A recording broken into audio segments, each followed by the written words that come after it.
Luis Jane Binilio sa ika-5 baitang sa St. Marta. Ang lulutuin ngayon ay sinampalukang manok. Ito ang mga sangkap na gagamitin natin ngayon sa iluluto natin na sinampalukang manok.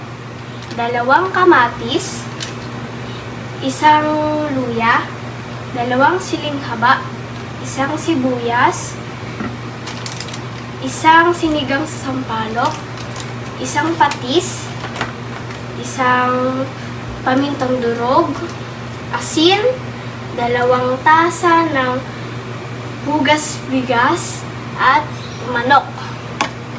At ang pechay at mantika. Ang mga kagamitan sa proseso ng pagluluto: kutsilyo, sangkalan, kawali o kaserola. Pwede po itong gamitin, sandok at ang ating kalan.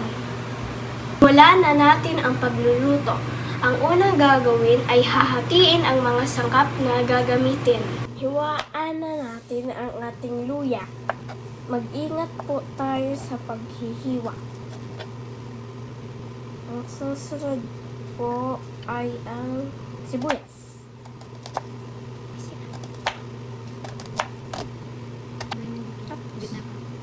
Ngayon po ay kamatis ang hihiwain.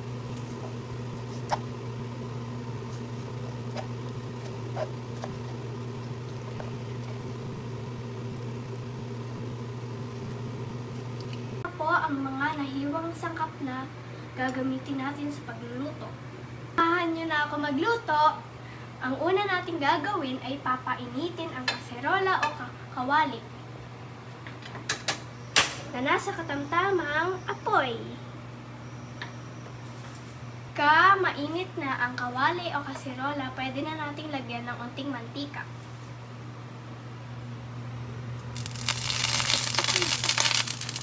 Na pong igigisa ang luya.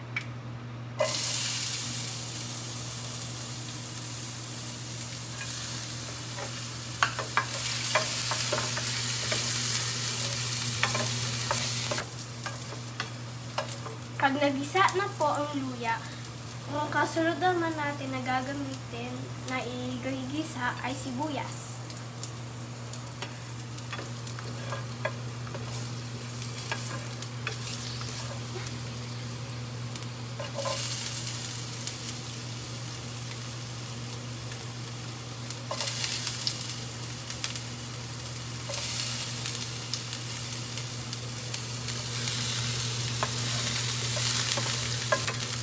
Sunod naman po ay ang ating kamatis.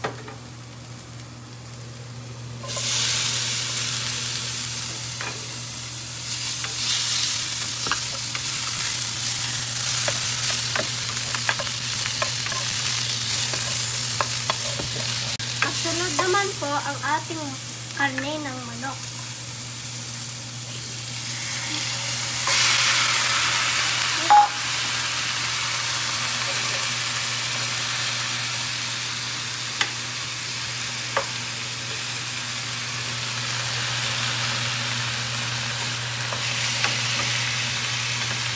Pagtapos na po ito, lagyan na po natin ng patis.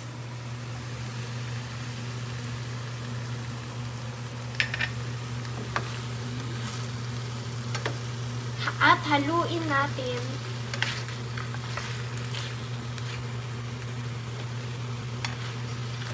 Tapos po, halu-haluin. Lagyan na po natin ng paminta.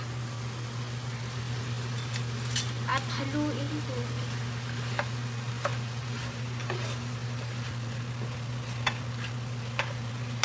Pagkatapos po, lagyan na po natin ng hugas bigas.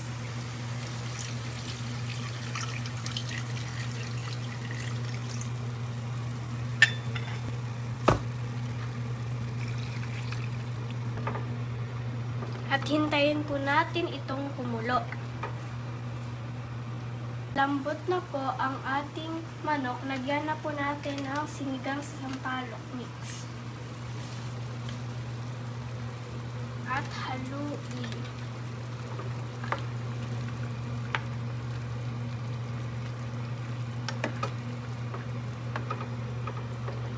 Hayaan po natin itong kumulo kasama ang ating gulay. pechay.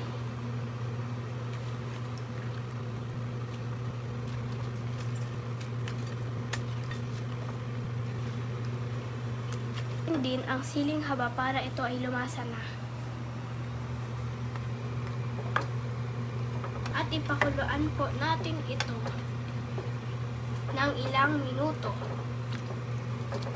Ang hinihintay po natin ito kumulo, ilagyan na po natin ng kanin ang ating plato.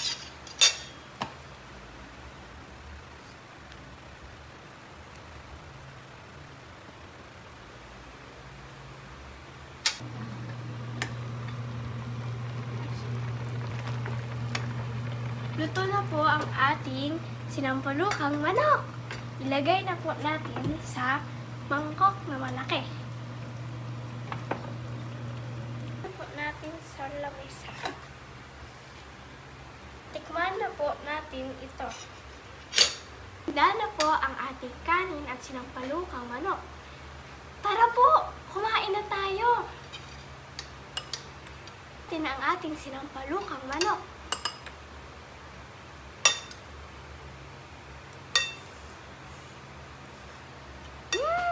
Ito po ay masarap.